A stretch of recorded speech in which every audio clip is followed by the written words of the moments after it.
Reporters went to speak with Trump supporters in Minnesota about some of the information, or disinformation, I should say, that they've been consuming on the cesspool that is Facebook. Usually this is my beat, but it's a pandemic. So let's hear what the reporters had to say and what the actually Trump supporters had to say when speaking to them. A lot of senior Republicans over the past few weeks have been sharing doctored and manipulated videos on social media.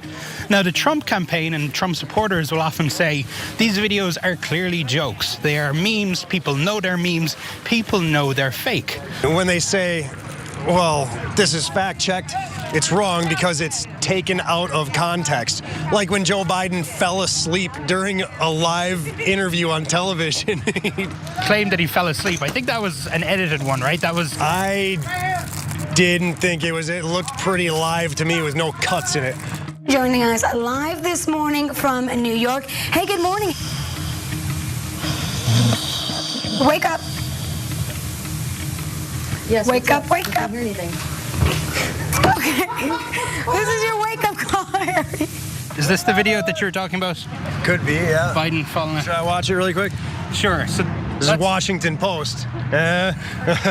So an article there is saying that it was faked, but it looked real, right? I mean, it looked real.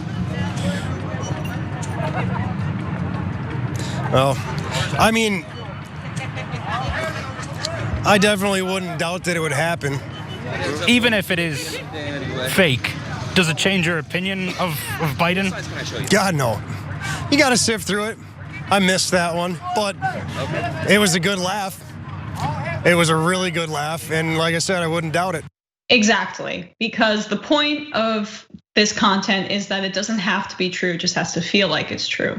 And Facebook makes a lot of money because they have flawed fact-checking processes. And it's all about that. They feed into that, and they know that they do.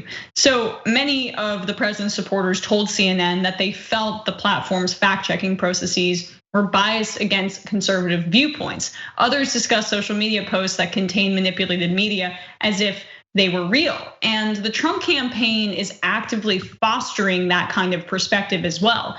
They want that kind of misinformation out there because it doesn't have to be real that Biden fell asleep on national TV, but he might have, right? It feels real to Trump supporters. And yeah, I get it, Biden has issues on television, but that doesn't mean that you can back that. So the Trump communications director said, you called a fake video. What it is an internet meme. Those are very frequently done to make a political point, except that man, that Trump supporter, thought it was completely real. So that kind of undercuts the Trump administration or the Trump campaign's point there. Yeah, they're full of it. I mean, the Trump campaign knows what it's doing. They're intentionally putting out doctored videos. They know that people are gonna be fooled into thinking that they're real rather than doctored. And so I'm not interested in hearing what any of these, spin doctors have to say about anything, smear merchants. They're absolutely deplorable, disgusting human beings who have encouraged QAnon conspiracy theorists. And look, QAnon really at this point is just accusing anyone you disagree with politically of being a pedophile. That's all it is. It's the Salem witch trials, but only you're accusing your political opponents of being pedophiles. Because it's literally the worst thing, the absolute worst thing you can accuse someone of doing. And it's so toxic, it's so disgusting that it immediately makes people wanna, distance themselves from the person who's being accused. We need to be really careful about this stuff. And this is way more, unfortunately, widespread than I wanted to believe. People who are on Facebook all day get sucked into this culture, and they become victims of disinformation campaigns. And I don't know what the answer is, because obviously Mark Zuckerberg has no interest in doing the right thing. None, 0%. There have been stories, multiple stories of people within Facebook trying to stand up to him, to do the right thing. He's refused to do it. There have been studies proving that Facebook and the way engagement works on it is not only incredibly addictive, but it always points people in the direction of the most toxic, hateful, awful content. And Zuckerberg was unwilling to do anything about it. This is the situation we're dealing with. And we don't have any real way of fighting back against it. Because like while the right wing claims, Emma, that, we're the ones being targeted because we're the ones who keep getting censored. Yeah, you guys are the ones who are making false accusations of pedophilia and child sex rings and stuff against innocent people. I'm sorry, I haven't seen the left do that. Yeah, I mean, I literally just saw a video of Alex Jones calling Oprah Winfrey a pedophile. Jesus Christ. I mean, this is what I'm talking about. It doesn't matter, but people are gonna believe that. And also, guys, if the left was doing so well on these social media conglomerates, like there would be stories about TYT videos being circulated all the time on Facebook. Don't think it's like as ubiquitous as, I mean, you see the Daily Caller is like the #1 outlet that's being shared on Facebook, and that's on purpose. So let's just take a look at another video from that rally, more Trump supporter content here. Also circulating online, more insidious forms of misinformation, including baseless claims about Vice President Joe Biden being a pedophile. Do you guys seriously think that Joe Biden's a pedophile? Yes, I do. But that's just my opinion. He is. I feel he's part of the game of the whole thing. That baseless, fabricated claim about Biden is circulating among supporters of QAnon, a conspiracy theory that the FBI says is a potential domestic terrorism threat.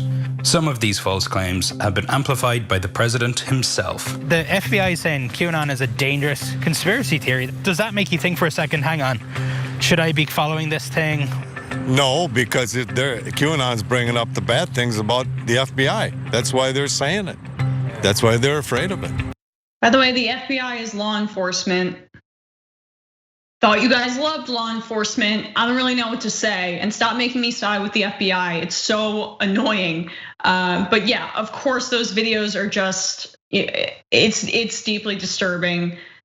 I don't even know what to say. I mean, but the thing about it though is why, like I just mentioned that Alex Jones talked about how Oprah Winfrey is a pedophile, right? That doesn't ring true. But like there are those videos of Biden being too touchy with young people. He's too touchy with everyone, right? But out of context, if you take that and then you say, oh, he's also a pedophile, then it's like the neurons go crazy and Trump supporters completely buy it, because the best conspiracy theories have a tiny, tiny kernel of truth. 9/11 truthers, right? Yeah, the government lies to us all the time. So maybe the government did 9/11, or the QAnon stuff too, right? Like, oh, yes, the establishment doesn't largely like Trump in some ways. So maybe there's a shadowy organization behind there. But it's all BS when you take it apart and it doesn't hold up to a second of scrutiny. But the most insidious ones that really penetrate people's minds have that tiny, tiny kernel. Yeah, and ironically, one of the most popular quotes from Ben Shapiro is that the facts don't care about your feelings. But right now we're operating under this, situation where people don't question whether something is true or not, as long as it makes them feel good, as long as it reinforces their preconceived notions about any particular politician or candidate. And so it's just an incredibly dangerous situation to be in, because anyone can be accused by these monsters of being, the worst type of criminal or the worst type of predator. And they're so ruthless about it.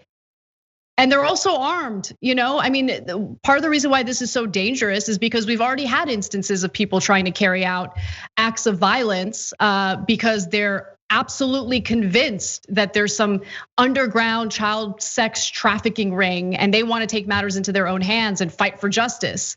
It's terrifying stuff. It really is. And when you get to the root cause of what enables it, which is social media, and then you also think about the incentive structure to just allow this content to exist. Yeah, we're in for a lot of trouble, and we're experiencing some of it right now, but it could get worse. I mean, there's a literal QAnon believer who's about to become a congresswoman, so. Thanks for watching the Young Turks. Really appreciate it. Another way to show support is through YouTube memberships. You'll get to interact with us more. There's live chat emojis, badges. You've got emojis of me, Anna, John, JR. So those are super fun. But you also get playback of our exclusive member-only shows and specials right after they air. So all of that, all you gotta do is click that join button right underneath the video. Thank you.